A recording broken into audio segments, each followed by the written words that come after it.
शौकत साहब ने जो बात की मैं उसको आगे बढ़ाऊंगी। इलेक्शन कमीशन ऑफ पाकिस्तान का काम है कि वो साफ़ और शफाफ इलेक्शन कराए और पाकिस्तानी कौम जो जमहूरियत, इस्लामी जमहूरिया पाकिस्तान में जमहूरियत को राइज करने के लिए इसका बहुत बड़ा रोल है। लेकिन अनफॉर्चुनेटली 8 फरवरी को आप सब ने देखा और हमने बर्दाश्त किया। फस्तायत भरा इलेक्शन हुआ। इलेक्शन से पहले हमारी जब हम अपने पेपर्स नॉमिनेट करने के लिए अपने प्रपोजल सेकेंडर से अगर आप उठा लें तो उनको उठा लिया जाता था, मारा पीटा गया। हमने उस वक्त दरखास्तें दे के बड़ी मुश्किल से ट्रिब्यूनल से अपनी वो पेपर्स, नॉमिनेशन पेपर्स जो हैं वो अप्रूव कराए। फिर 8 फरवरी को इलेक्शन कमीशन के लगाए हुए आरओज़ का जो रोल है वो आप सबके सामने है। जिस तरह उन्होंने धांधली में सहूलतकारी की, जिस तरह इस फस्तायत के इलेक्शन में आपने देखा, चाहे रेहाना डार साहिबा हो, सिमाबिया हो या मैंने 166, आप किसी को भी उठा लें या मेहरबान हो, हमने जिस तरह से इलेक्शन लड़ा है, ख़वातीन ने मैदान में निकल के इस फस्तायत का मुकाबला किया। लेकिन इलेक्शन कमीशन ऑफ पाकिस्तान का जो रोल रहा है वो इंतहाई अफसोसनाक था। अब जब बात ट्रिब्यूनल्स पे आई तो फिर इलेक्शन कमीशन अपनी सहूलतकारी करने पहुंच गया। अब अपने ही लगाए हुए जो पहले इन्होंने पार्लियामेंट से अप्रूव किया था, अमेंडमेंट की थी कि हाजिर सर्विस जजेस जो हैं वो ट्रिब्यूनल, इलेक्शन ट्रिब्यूनल के फैसले करेंगे, उसको एक ऑर्डिनेंस के ज़रिए 29 मई को,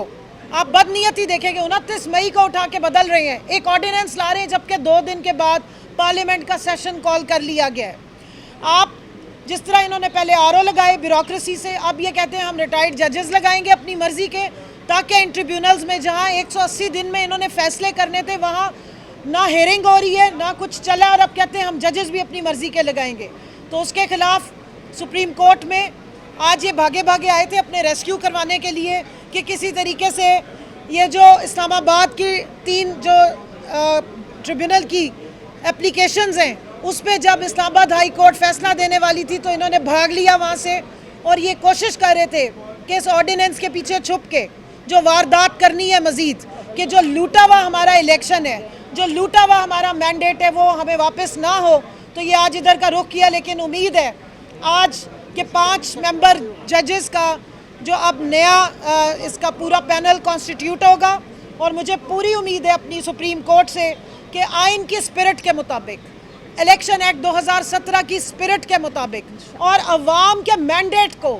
की गार्डशिप के लिए सुप्रीम कोर्ट सामने आएगी, कॉन्स्टिट्यूशन की, जमहूरियत की रखवाली करेगी। और सबसे बड़ी ज़रूरत ये है, अगर जमहूरियत की रखवाली करनी है तो जमहूर की आवाज़ सुननी पड़ेगी। और वो मैंडेट जो उन्होंने इमरान खान को दिया है, जो पाकिस्तान तहरीक इंसाफ को दिया है, जो हमें सबको जुल्म करके इंडिपेंडेंट बनाया गया, लेकिन हम सब पाकिस्तान तहरीक इंसाफ को रिप्रेजेंट करते हैं, उसको गार्डियन मिलेगी, गार्डशिप मिलेगी, और यहाँ से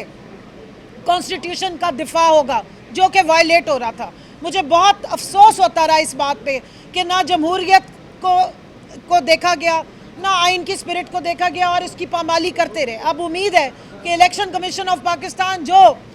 कि एक आइनी इदारा है वो आइन की रखवाली करेगा और वो पार्टी नहीं बनेगा। अब तक तो वो पार्टी बनता रहा है, अब तक तो वो ऐसे लग रहा है कि कोई पाकिस्तान तहरीक इंसाफ के कैंडिडेट्स के साथ उनको कोई ख़ास अनाद और बुग़्ज़ है। जिस तरह हमारे सिंबल लेने के बाद मैं ये बात करूँगी क्योंकि हमारी ख़वातीन खड़ी हैं, हर पार्टी के पास एक ये इलेक्शन एक्ट उसको पाबंद करता है कि अपने सिंबल्स को कंटिन्यू रखने के लिए 5% वो टिकटें अपनी ख़वातीन को देते हैं डायरेक्ट इलेक्शन में। वो हक हमसे हमारी पार्टी का सिंबल छीनने के साथ साथ छीन लिया गया था, लेकिन उसके बावजूद इमरान खान की पार्टी को ये तुर्रा इम्तियाज़ हासिल है कि ये आपके सामने खड़ी है समेत हम सब ख़वातीन को टिकट्स मिली जनरल इलेक्शन की, और हमने इलेक्शन लड़े। डॉक्टर यास्मीन राशिद, आलिया हमज़ा को मैं बिल्कुल यहाँ भूलना नहीं, मैं उनका नाम लेना पसंद करूँगी, याद कराऊँगी कि जेल से बैठ के उन्होंने इलेक्शन लड़े और जीते। लेकिन क्योंकि हमारा मैंडेट चोरी हुआ और वही मैंडेट को वापस लेने के लिए हम ट्रिब्यूनल्स में गए हैं, जिसके लिए आज इधर हम आए हैं सुप्रीम कोर्ट। तो जिस तरह हमने ओथ लिया है कि हम जीते हुए हैं, अवाम ने हमें वोट डाला है, इमरान खान के नाम पे वोट डाला है, और इंशाल्लाह इस मैंडेट को हम वापस लेंगे और पूरी उम्मीद करते हैं कि सुप्रीम कोर्ट जो है वो अवाम के इस हक़ की हिफाजत करेगी और इस दिन दहाड़े डाके को रिवर्स करेगी।